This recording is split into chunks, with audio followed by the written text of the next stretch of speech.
ચલો મિત્રો, હવે આપણે આગળના એમસીક્યુ જોઈશું. ચેપ્ટર 8 ત્રિકોણમિતિનો પરિચય. એના જ એમસીક્યુ આપણે કન્ટિન્યુ કરીશું.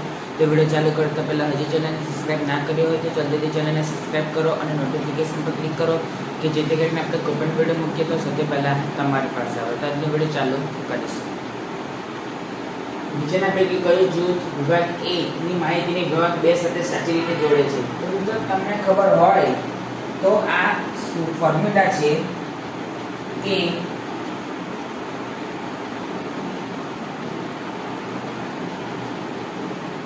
sin 90 minus theta તો શું આવે?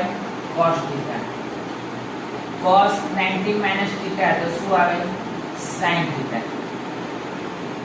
tan 90 minus theta તો શું આવે? cot theta. cot 90 minus theta તો શું આવે? tan theta. sec 90 minus theta તો શું આવે? cosec theta. અને cosec 90 minus theta તો શું આવે? sec theta. આ ફોર્મ્યુલા તમને ખબર હોવી જોઈએ. તો આપણે શું કહે છે? પહેલું cos 90 minus theta. cos 90 minus theta તો શું આવે?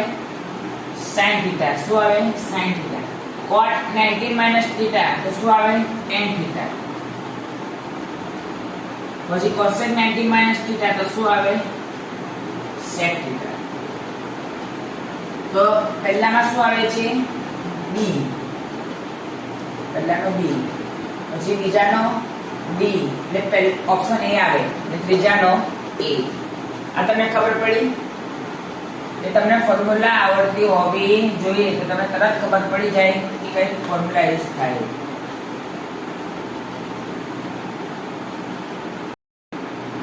ચલો મિત્રો, આગળનો એમસીક્યુ કે 7 cos square theta plus 3 sin square theta is equal to 4. તો cot theta is equal to ખાલી જગ્યા. તો 7 cos square theta plus 3 sin square theta is equal to 4. તો હવે માટે આ જો દાખલા ટાઈપ પણ પૂછી શકાય કે 7 cos square theta વત્તા 3 sin square theta બરાબર 4 તો cot theta ની કિંમત શોધો.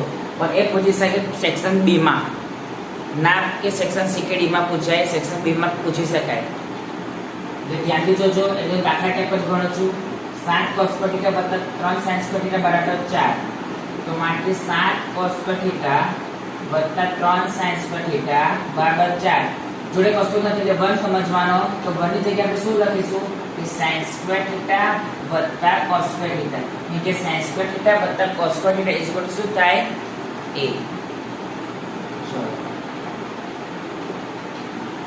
આ તો બેઠું લખવાનું. 4 નો sin square theta સાથે ગુણાકાર પ્લસ 4 નો cos square theta સાથે ગુણાકાર. તો 4 cos square theta.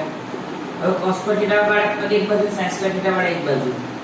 તો 7 cos square theta minus 4 cos square theta બરાબર 4 sin square theta minus 3 sin square theta. આ 4 cos square theta પ્લસ માં તો માઈનસ માં ગયા અને 3 sin square theta પ્લસ માં હતા તો માઈનસ માં ગયા.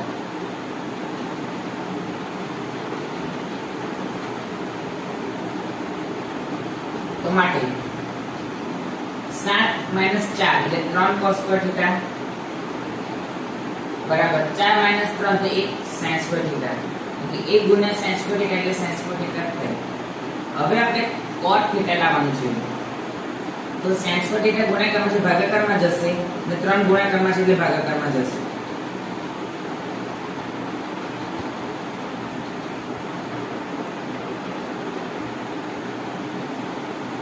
રાઈટ? એટલે માટે cot square theta બરાબર 1/3. તો માટે cot theta બરાબર શું આવે? 1 નો વર્ગ તો 3 એકસનો વર્ગ નથી એટલે અને જેને શું લખવાનું? 1/√3. તો cot theta is equal to શું આવે? 1/√3.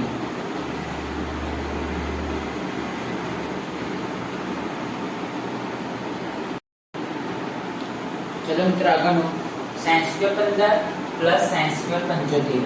હવે આ પણ બેમાં આપણે પૂછી શકાય છે બેઝિક વાળાને અને સ્ટાન્ડર્ડ વાળાને. તો સ્ટાન્ડર્ડ વાળા તો 16 માં પૂછી શકાય. ચલો sin square 15 plus sin square 75. હવે આનો આપણે કરીશું શું?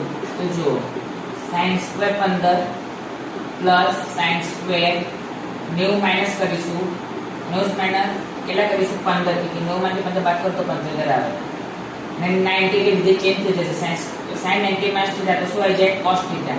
તો લખીશું કે sin square 15 plus sin 90 minus theta cos theta એટલે cos સ્ક્વેર 15. થીટા બરાબર શું કહેવાય? 15. તો sin સ્ક્વેર થીટા વત્તા cos square theta is equal to 1 એટલે 1. આન્સર શું આવે? Option A.